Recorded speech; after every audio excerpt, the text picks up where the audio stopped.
अनुपात, इसके अंतर्गत हम एक प्रश्न हल करने जा रहे हैं। आज का प्रश्न हम ले रहे हैं कि कक्षा 10 में 60% लड़कियां हैं।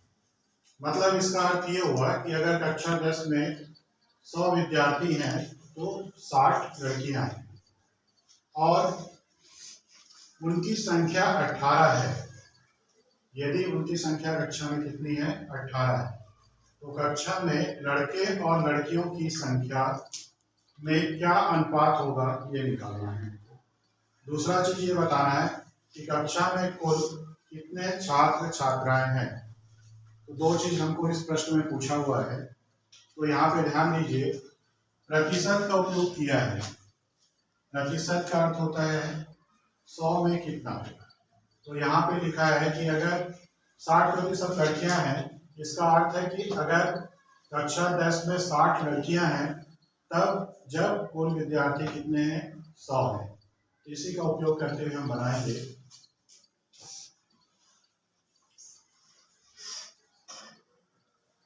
जबकि 60 लड़कियां कक्षा 10 में हैं, जब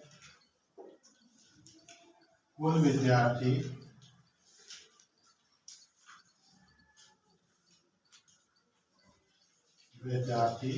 100 हैं। ये हमारे पहले लाइन से हमने इसको लिख लिया है। इसलिए अगर एक लड़की है तो कुल विद्यार्थियों की संख्या क्या होगी? 100/60।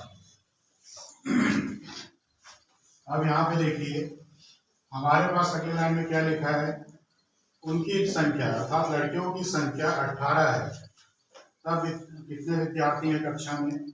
उस स्थिति में 18 लड़कियां कक्षा 10 में हैं जब कुल विद्यार्थी 100/60 गुणे 18। तो शून्य से शून्य काट दीजिए, 6 एकम 6, 6 में 18। तो 3 का 10 से गुणा करिए 30। अर्थात 18 लड़कियां हैं तो कक्षा में कुल विद्यार्थी 30 है। ये हमारा एक उत्तर आ गया है कि कक्षा में कुल कितने विद्यार्थी हैं। अब हमको क्या निकालना है इसमें? छात्र और छात्राओं की संख्या। तो छात्राएं हमारे पास 18 हैं, जो प्रश्न में भी दिया हुआ है। इसको देखिए,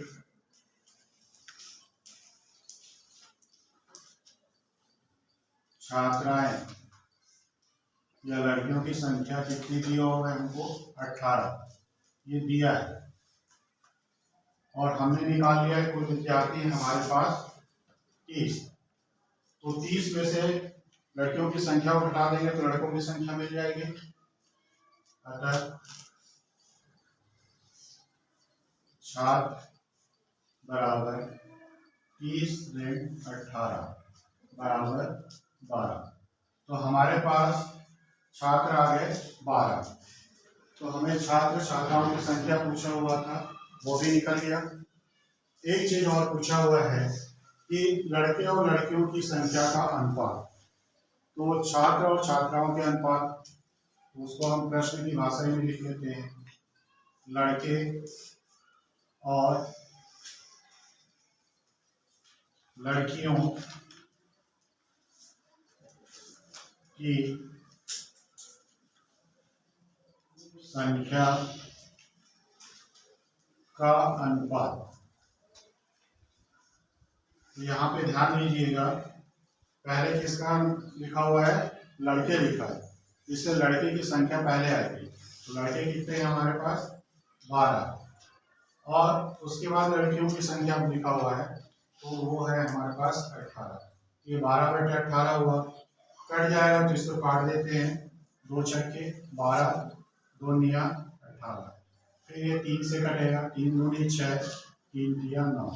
तो हमको मिल गया 2:3। तो इस तरह से हमने देखा कि यहाँ पे हमको जो प्रश्न दिया था कि लड़कियों की संख्या प्रतिशत में भी दिया हुआ था और संख्या के रूप में दिया। तब हमने कुल विद्यार्थियों की संख्या निकाला। उसके बाद हमारा प्रश्न हमें ये पूछ रहा था कि लड़के और लड़कियों की संख्या का क्या अनुपात है। क्योंकि हमारे पास कुल विद्यार्थी आ गए हैं और लड़कियों की संख्या दिया हुआ है, तो उसको घटा लेते हैं तो लड़कों की संख्या आ जाता है। फिर उसके बाद उसका हमने अनुपात निकाला।